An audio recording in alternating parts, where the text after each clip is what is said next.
Shadocks passent leur temps à aller et venir se réfugier sur la Lune pour échapper à la fureur de l'insecte Gégène. Monter et descendre de la Lune 10, 20, 100 fois par jour, c'était exténuant. C'était harassant pour les malheureux Shadocks. D'autant plus qu'il y avait le grave problème des échelles à Lune.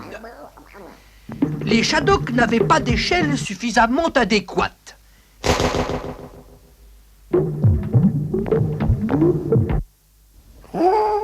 Il faut vous dire que les Shadocks n'avaient pas encore inventé l'échelle dite intégrale que nous connaissons maintenant. Ils étaient donc obligés d'avoir deux sortes d'échelles. D'une part, des échelles pour monter et d'autre part, des échelles pour descendre. Et c'était pas les mêmes. Quand on essayait de monter, par exemple, avec une échelle pour descendre, eh bien, ça marchait pas.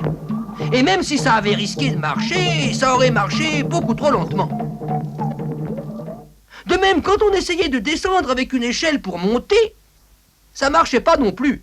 Ou plus exactement, ça marchait, mais beaucoup trop rapidement.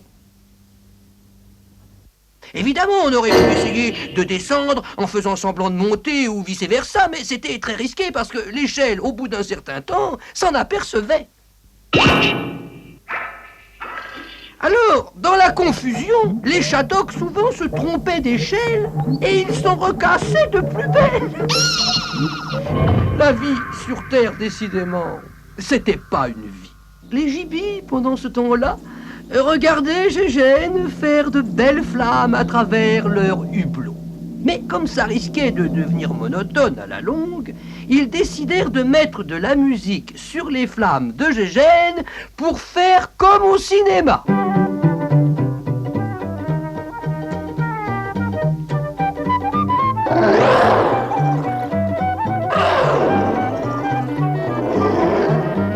Et puis un jour, voilà que Gégène entend la musique gibi. Voilà qu'il vient près des gibis pour écouter de plus près et à faire des flammes spéciales et même à danser.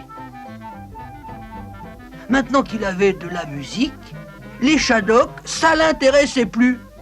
Le calme était revenu, mais est-ce que cela allait durer ?